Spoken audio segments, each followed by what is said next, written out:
Hi guys, welcome back. Okay, today we're doing another tag.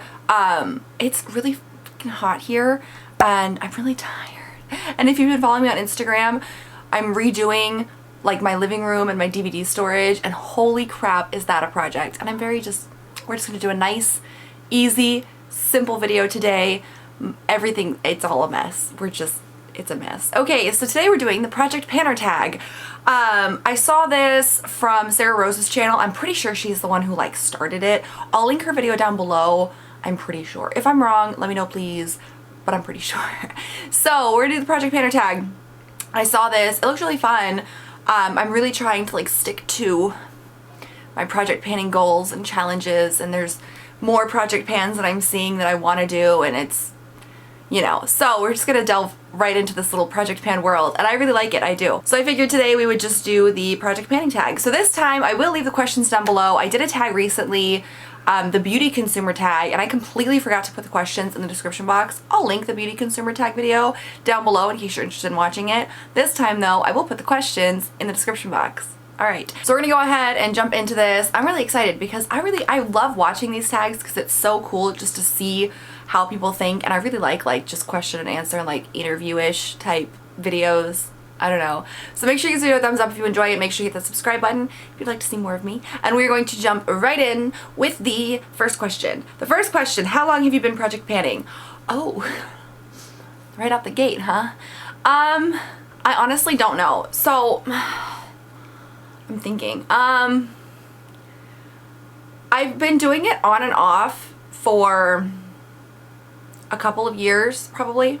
I got really into it last year, but I didn't have the determination to finish it. I didn't have the forward thinking. I'm completely blanking on the word I'm looking for, but I kind of like half would finish projects and then I just like give up and be like, screw it. So this is my first year like seriously project panning, but I have been project panning a lot since last year, kind of off and on for the last couple of years, but I'm determined this time. We're gonna make it work. We're gonna do it. We're gonna get it done. Okay. The second question, what made you decide to start panning and what did you hope to get out of it? I really honestly, so I got into the panning world because I would go on Instagram and I would look at like the project panning accounts, and I just loved seeing all of the pictures of like empty products. I don't know why, it just got me so excited, and I was like, I want to do that. Like it seriously just pumped me up so much. And part of, and I have an oversized collection, and a good portion of being okay with that, because I am okay with like where I am in my collection size. I'm not trying to like really reduce any, but part of being okay with that is understanding that like I have to use up what I have and kind of like try to cycle it through, because I hate more than anything throwing stuff away because it's gone bad. And I used to have like a slight hoardish problem, like way more than now, and a lot of the stuff went bad, and I really hated that. It's terrible for the environment. It's such a waste of money. I hated that. So I went into it hoping that I would be able to use up products, and I will say like I use up a lot of products now that like I've kind of set these goals in my head and written them out on paper, because that's a big one for me. I have like a project panning notebook. I write them out on paper. I've got my beauty inventory. Like I'm going through a lot of stuff now. I'm doing the like full year of empties at the end of the year with my skincare and then the makeup I've used up. And even with makeup, like I've used up so much makeup this year, and I'm so proud of myself, and I want more of that. Like I just get so excited when I use something up, because you know I want to move on to the next thing. I want to be able to try out the other stuff that I have, and the weekly makeup basket really helps with that too, because I'm able to kind of switch stuff out every week, but I'm still using it, so I'm still able to see progress in the things that are like sitting in my drawers, as long as the makeup inventory picks them. But I'm really proud of like the progress that I'm making with stuff. I have a lot of pans and eyeshadows and stuff now. I keep getting comments about that, about how it's so cool to see people actually using them, and that's just my main goal. I want to use my makeup. I don't want to have to throw it away because it's going bad. Same with skincare and hair care and things. I don't want to have to throw it away because it's going bad. So that's kind of what I hope to get out of it, is just not having to throw it away. I want to be able to use it all up and then clean up the packaging and recycle it as a good Samaritan would do. Question 3, how do you like to structure your project pans? Short seasonal projects, year-long rolling projects, or something else? It honestly depends. I find that I tend to go like gravitate towards the year-long rolling projects. Like the Slaughter Your Samples project that I'm doing is a rolling project, I believe, until you're out of stuff. And actually I just saw another project posted on Instagram and it's basically the same thing but it's under a different name, which confuses me. But so I think I'm gonna switch over to that name because that one seems to be the one that like more people are using, and I like being able to see other people's progress too and kind of cheer them on as well. So anyways, but I like the year-long projects. I like the seasonal projects. The seasonal projects, to me, I just feel like I tend to get a little bit more frazzled with, but then the year-long projects, you have to really be able to dedicate yourself to it, and that's been my issue.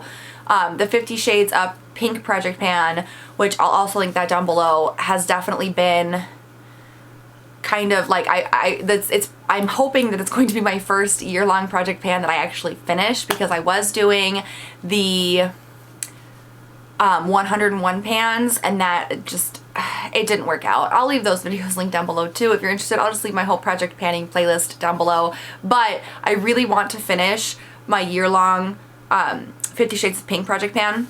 So I'm hoping that I'll be able to stick with it. I'm really determined to stick with it. And part of the whole project panning community is you've got to hold yourself accountable. And that's also why I like sharing like everything online with you guys, because it definitely holds me accountable. Because when I decided to stop doing the 101 pans project because I had decluttered all of those palettes, I was genuinely like, now I have to go explain to everyone why I'm not doing it anymore. And I don't want anybody to lose faith in me and my project panning abilities. So I'm gonna do the 50 Shades of Pink, I promise, okay? But it's definitely, I'm kind of torn on which one I like more. I like all different types of project pans. I guess it just depends on what like the specific project pan is. Cause like the 50 Shades of Pink project pan, you have to have a full year. And I like to be challenged with it. I don't like to be bored and like use up all of the products. I'm also doing the 20 and 2020, which is a year long, and that one I'm doing really good at, by the way. I'm over halfway done with my products in that project pan and I'm so proud of myself, and that one is going along splendidly. So I don't know, it just depends on what the project is. Question 4 is, what are your favorite ways to track your progress? So I post videos, kind of periodic updates on my project pans, which is one way I track it. I also track my progress via Instagram. I post like regular empties, products that aren't in project pans, and then I do project pan updates. And then for myself, I have this David Bowie notebook. I love this notebook. I got it from TJ Maxx, and I have all of my project pans listed in here. So I've got a list of all the project pans I'm doing. I've got a list of when I have to update on Instagram or YouTube. And then, so like this is my pan not palette chart. I check it when I've got a pan in one of the shades, and then I check it when I'm done with the shades. And then like this is my 20 and 2020. So I basically have a list of all of the products, and then the yellow highlight is what I used up in the first round before my first video update. The pink highlights is what I've used up in the second round. I haven't done a second update yet, but that is coming soon. And then the pinks are what I need to grab to talk about in that video, if that makes sense. So basically I make lists and then I cross things off the list. It's the same with the Slaughter Your Samples. Everything that's highlighted has been used, and it's a rolling project, so I just add to the list as I go. And then the 50 Shades of Pink, I have the list. I think I've used up like one thing in this project pan so far, so I make lists and I make Instagram posts and I make my videos, and that's how I keep track of everything. Question number 5, what products are the easiest for you to pan? Highlighters and pressed powders. Skincare is decently easy depending on what type of skincare it is. I go through masks a lot, but I also use like travel size masks and like sheet masks, so I don't really count those because those are only like a 1 to 2 or 3 time use as it is. But for like just everyday products, hair care, pressed powder, and highlight, I go through those insanely fast. I'm also, for whatever reason, going through foundation really quickly this year. I think it's because I ended up, like, I have a bunch of like half-used foundations, so I'm just finishing those off before they go bad. But those are definitely the easiest for me to pan. I go through powders and highlights so freaking quickly. Oh my god. I don't understand, like, oh. I mean, I love it, don't get me wrong, like I love it because it really makes me happy because I'm able to go through them so quickly, but the powders kind of concern me because I don't want to have to pay, like, you know, like I build up my collection in like sales and subscription boxes, and I don't want to have to pay for like a full price pressed powder. We'll have to see how that goes. Question number 6, what products have been the hardest for you to pan? Blushes, eyeshadows, yeah. And then like concealers are meh. Like I know people who go through concealers like I do pressed powders, and I don't get that. I genuinely don't understand because I have the hardest time going through concealers. I use one up every once in a while and I'm super happy about it, but I just and then mascaras, I never finish mascaras. I end up tossing them at the 3-month mark, or if they start to become like flaky or whatever, I just toss those out. So I never pan mascaras, and I've just kind of given up on doing that. So mascaras will never be in a project pan for me. I'm trying to think about what else. Lip products. People pan lip products at astounding rates, and I don't understand it. Like I can do it, I have done it before, but it takes so long. And I think a big problem for me is that I never remember to like reapply it throughout the day. So I'm working on getting better at that because I'm trying to use up a bunch of lip products. I have so many freaking lip products that I want to use up, so I'm really trying to remember to reapply it. So that's just something that I'm working on. Question number 7, are there any types of products that you rarely or never put in a project pan? Mascara. That's pretty much it. Everything else I will put in a project pan. Oh, and then shampoos and conditioners, because I go through shampoos and body washes. Because I go through shampoos, conditioners, and body washes so quickly because like my entire family uses them every day, so we go through them stupid fast. So shampoos, conditioners, body washes, you'll only ever see those like on my Instagram feed in like my empties posts, because it's just about the only time I ever talk about them. Like maybe if I do a favorites or something, but other than that, like we go through them so fast, there's no freaking point. But actually I think I do have a body wash in the 50 Shades of Project Pan. And I think I said in that video that we were gonna go through really quick, so like I wasn't concerned about it whatsoever. But yeah, I don't do mascaras, and I don't do this stuff that like I know I'm gonna use up really like within a couple weeks of opening it. Like we just go through shit so fast. Like the basic shower stuff, there's just no point in putting it in the pans. Question number 8, do you pan skincare or body care or strictly makeup? I pan it all.